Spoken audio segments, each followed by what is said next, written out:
Good evening. Fancy a dance? I'm John Grindrod, a writer and partially trained geek, and this is Monstrosities, Mon Amour, where we post love letters to the overlooked. I was just admiring some particularly well-designed council houses with John Boughton, author of Municipal Dreams, when he hit me over the head with a copy of the County of London plan and bundled me into the boot of his maxi. John, A, what the hell?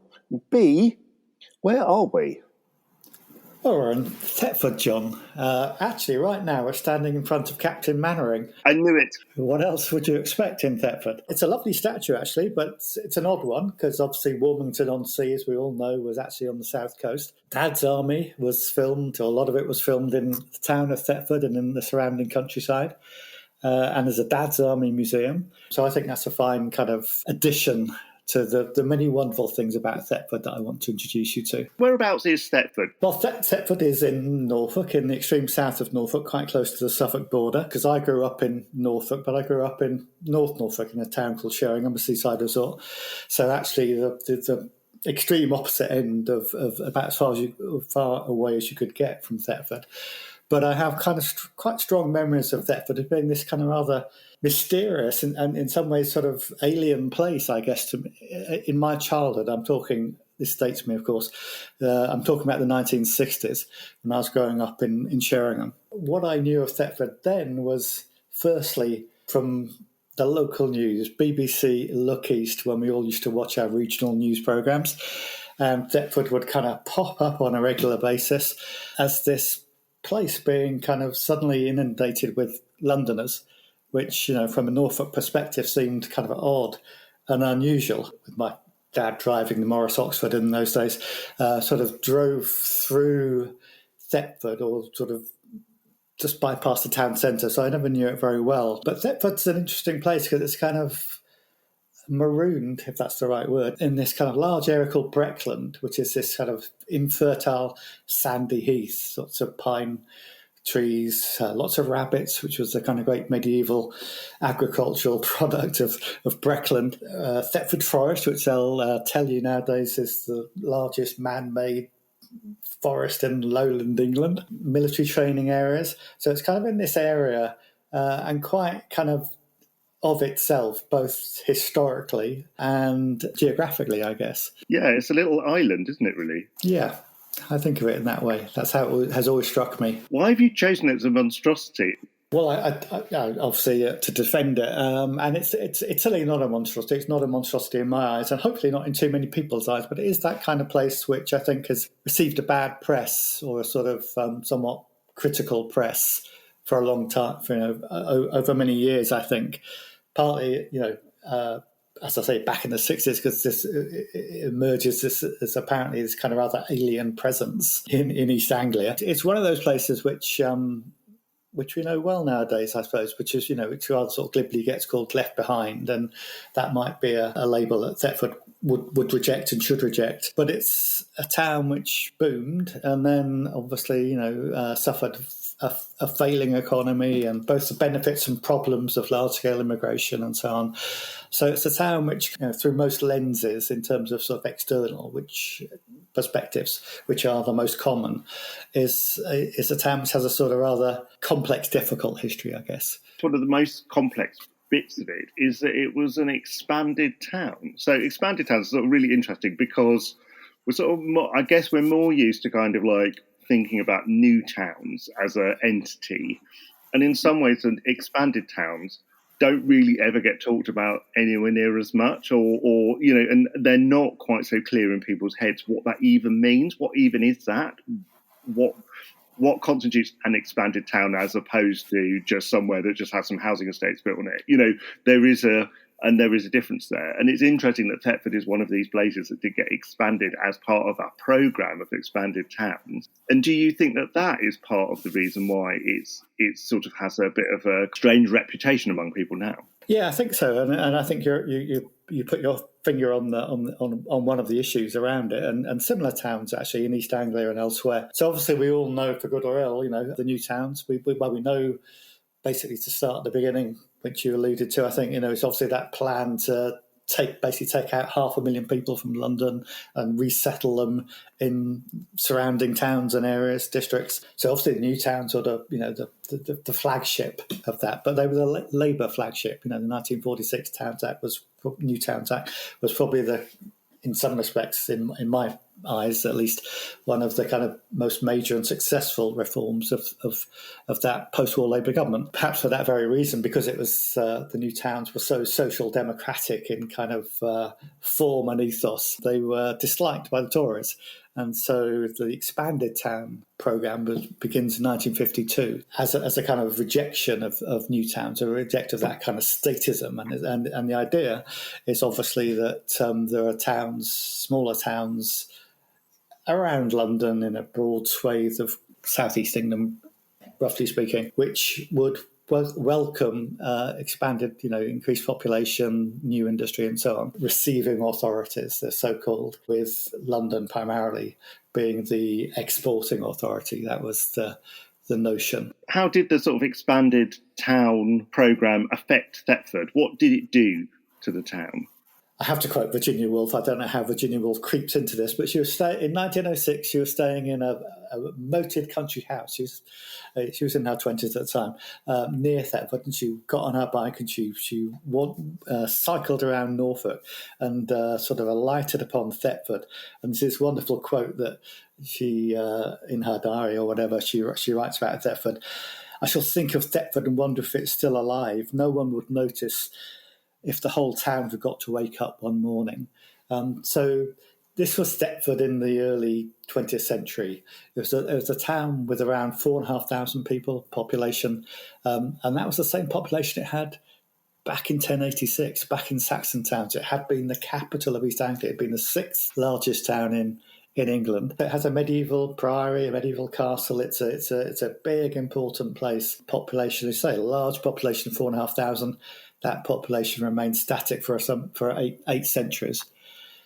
And by the 1950s, the town council is desperate. So it's a municipal borough. It's got this kind of, it's a place with urban pretensions and aspirations, and yet it's kind of dead in the water. It's lost its largest employer back in the 1920s.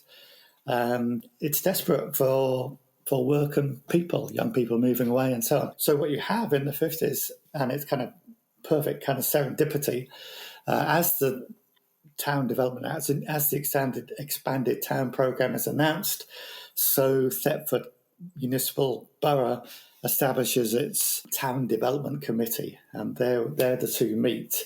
And basically, in the 1950s, in the mid-1950s, Thetford begs the London County Council to be an expanded town, to receive its exported population, its unwanted population in a sense. So you have these approaches to London County Council, please pick us. They all fail, but finally in 1957, Thetford is selected by the LCC as a partner authority, and that's where the story begins. So from a population of around 4,500 in the 1950s, by 1981, 21,000. It's so different from Virginia Woolf's sort of dismissive comment. I mean, just obviously Virginia Woolf famous for dismissive comments about, as all the Bloomsbury Group were, about places and people that weren't actually in the Bloomsbury Group. But interesting, the idea of it being a sort of sleepy backwater then are totally transformed by the fact it becomes this population centre in a fairly kind of unpopulated area of East Anglia. And so what you have then, of course, is obviously, I think, what to me, because this is my shtick, of course, is actually a hugely impressive example of kind of, council house building, planning, and successful planning, which actually transformed Thetford itself, of course, but actually transformed the lives of many, many others and many, many thousands of people, and gave good lives to many thousands of people through the ambition and reach of planning at that time. So I suppose that's what stands out for me.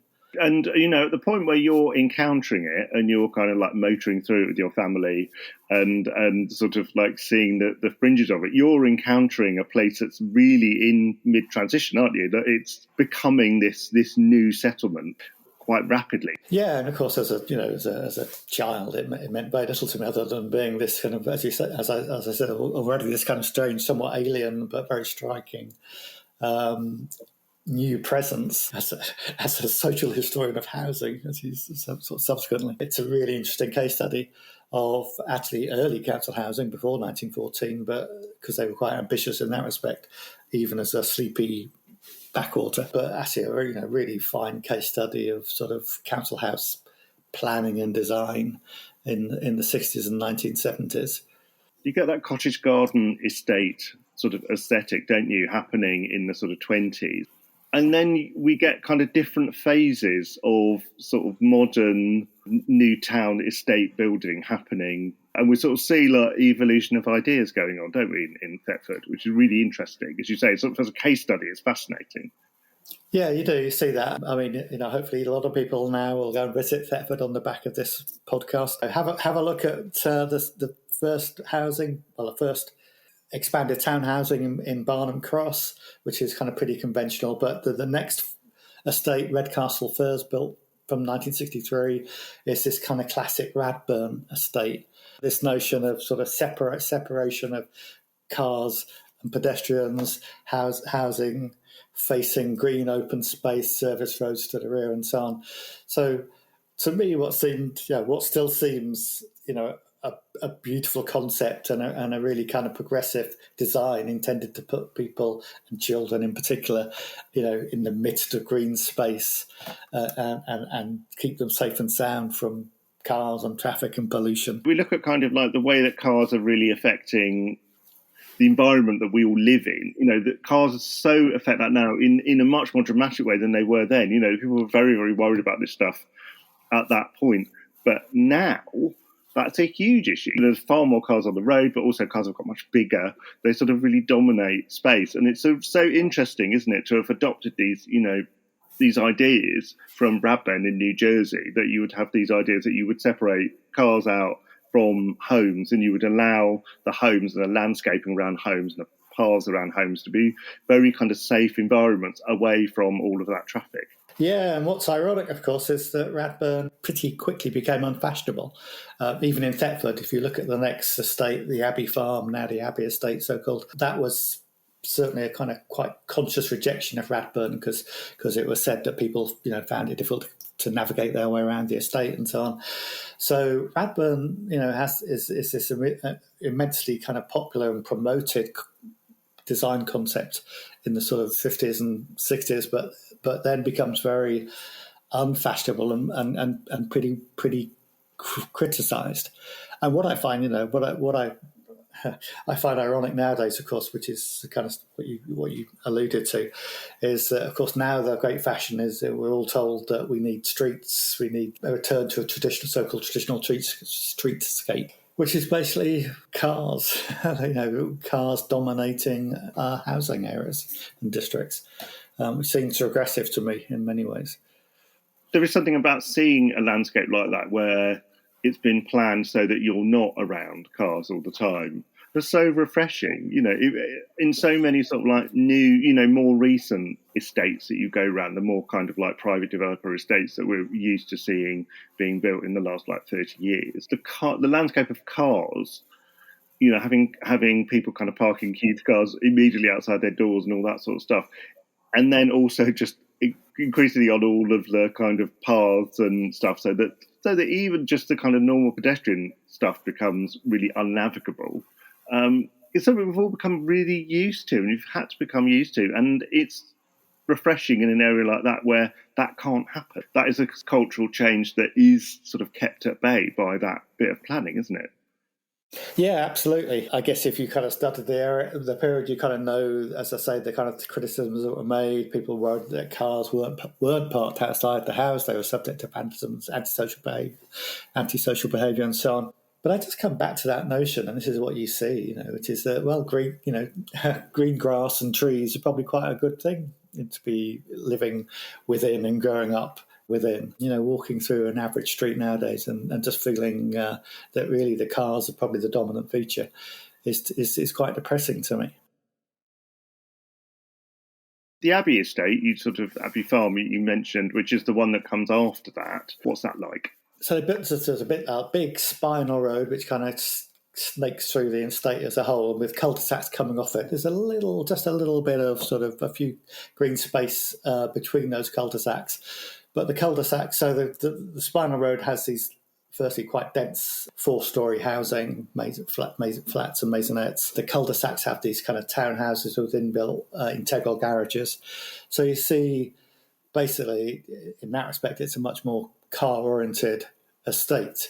And one, of course, and this is the way of things, this is, again, to sort of put my pretentious housing historian hat on, how subject we are to changing fashion, to changing ideas. And, the big idea of one age is very rapidly, or often rapidly, superseded by, the common sense of what comes next. And so, of course, nowadays, currently, the Abbey estate is subject to a large regeneration programme. They're talking about demolishing a lot of those homes, building new ones at greater density and so on. So this is where we are, always that constant change and always that readiness to sort of critique the past and a lack of humbleness, I guess, as to how the future might look upon us. That is a sort of curious thing, isn't it? That we never quite know what's going to endure from one age to the next, or from one idea to the next. And sometimes things get adopted for completely different reasons by the next generation from the way that they were sort of enjoyed at the time, or things get rejected for the very reason they were actually created. It is slightly baffling, that, isn't it? And it's very interesting in someone like Thetford, which is so ancient and has got such a really, really long history. The ghosts of what remains from earlier versions of Thetford and what doesn't, that is a very curious thing, isn't it? And how much do you feel, is there a sort of integration between the kind of different bits of Thetford's history? Does it feel like a coherent place, or does it feel like it's actually quite disparate and full of sort of variety? Yeah, that's a good point. So first of all, I was going to go back a bit, if I may, because the one thing we haven't talked about, and I'd quite like to, which is relevant to this point that you've raised, is actually we talked about housing, but of course industry was a huge part of Thetford's development, and that was a big part of the expanded town programme, and again a very successful one.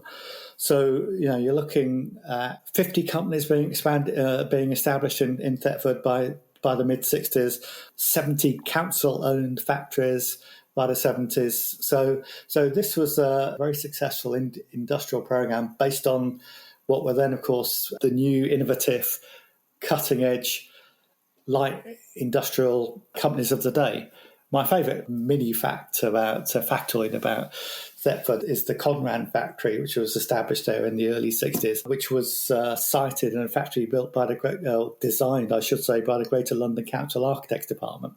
So that's a sort of, to me, it's a beautiful cameo of all the kind of the promise that the 60s held in terms of, that new consumerism and still that public service ethos with local government, the GLC in this case, really at the cutting edge of good design and innovative planning.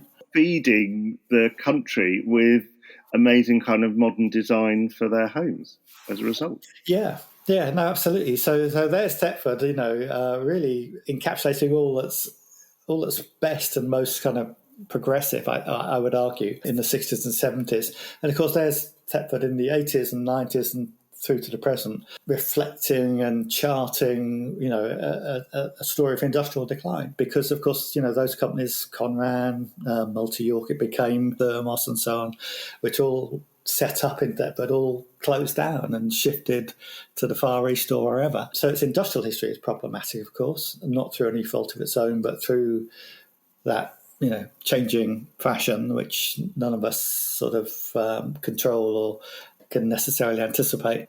And you do see, I think, in Thetford, which is something you referenced, something that doesn't quite cohere. So if you look at what the planners are trying to do with Thetford now, is to actually bring it together. So you did have this ancient core, this wonderful medieval Georgian town, whatever, historic Thetford. You had these sort of more peripheral stages, not well connected. So there's an attempt, I think, currently. And to quote the kind of current planning ambition and jargon, is to connect Thetford to within itself, as it were, and to connect Thetford to the wider country, and to bring it once more back into the mainstream of whatever they are the sort of more hopeful economic dynamics that we're all desperate for currently. Well, maybe the motto for Thetford should be "Don't panic."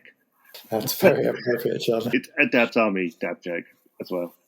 One of the things they're talking about is brand Thetford, so I'm pleased to have done my bit to promote brand Thetford. Absolutely. I mean, that's very much how I think of you, actually, very much as brand Thetford. You should definitely get a hat.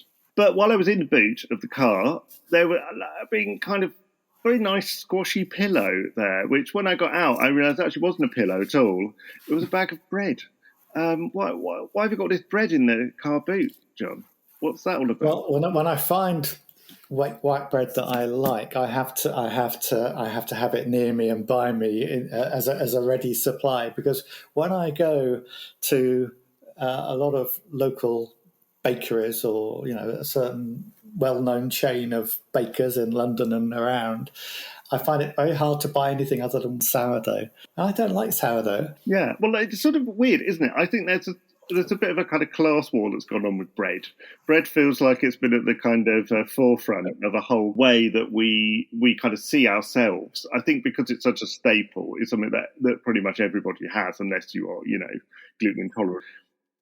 It is one of those products that has changed beyond all recognition in my lifetime. Yeah, no, I agree. And I have a somewhat of a personal angle on this, because back in the day, back in Sheringham, as a child or as a teenager, I had a Saturday job and a summer job working in a bread and cake shop. And we were, I guess, on the Windy Miller side of things. So I'll tell you, we used to sell tin loaves, farmhouse loaves, cobs, cottages, Scottish wheaten, which is like a soda bread, hovis, wholemeal, granary, and so on. So we had all those breads, no sourdough whatsoever, but a great variety of bread.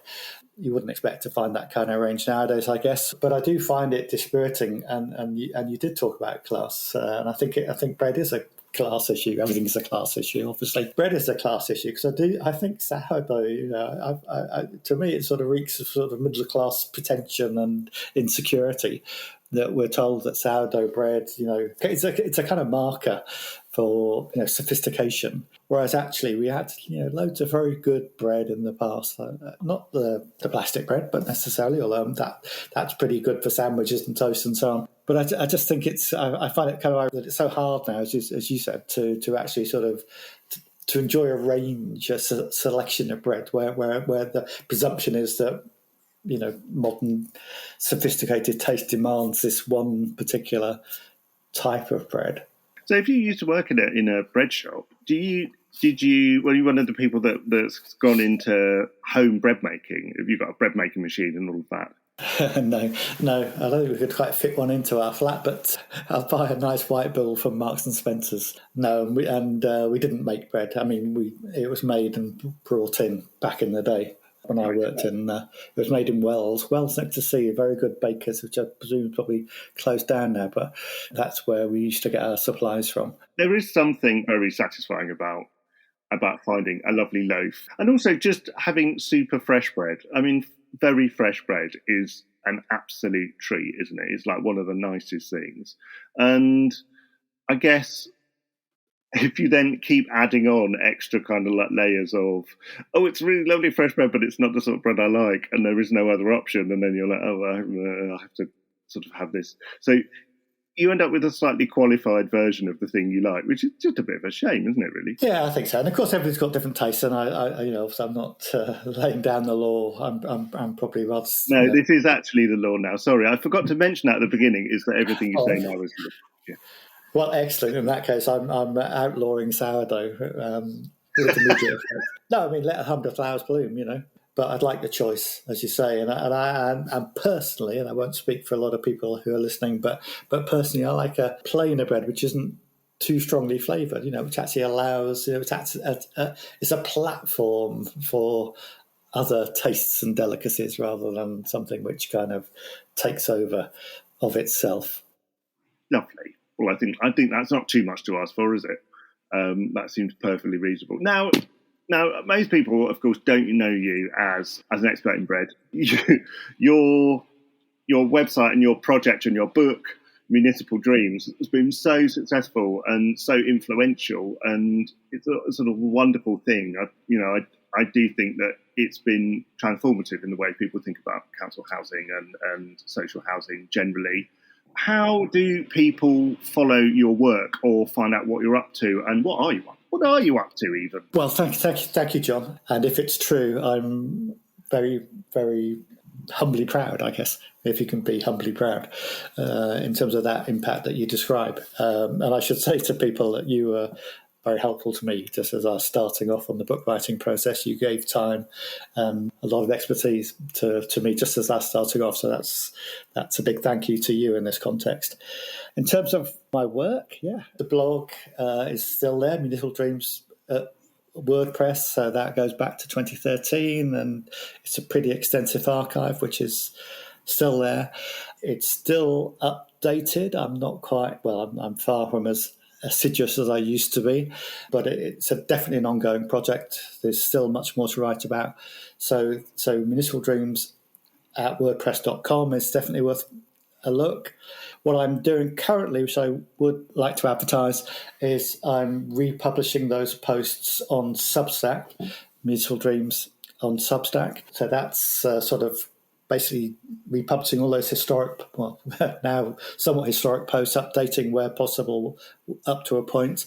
But that's a good way of kind of keeping up to date with or reminding yourself of past posts. And obviously there's the books, Municipal Dreams, The Rise and Fall of Council Housing, published by Verso, and more expensive sort of slightly coffee table book published by Reba Publishing, History of Council Housing in 100 Estates. So yes, bye. Oh, that's lovely. Well, I mean, it's been a pleasure talking to you as ever, and it's wonderful to hear about all the different work that you've done and are still doing. I think it's brilliant and very inspiring. And also now I'm desperate to go and explore Thetford a bit more. So I reckon back in the Maxi, let's have a ride round again. Obviously, we're going to have to park in one of the bays away from the housing because we're not going to be able to joyride over the top of it.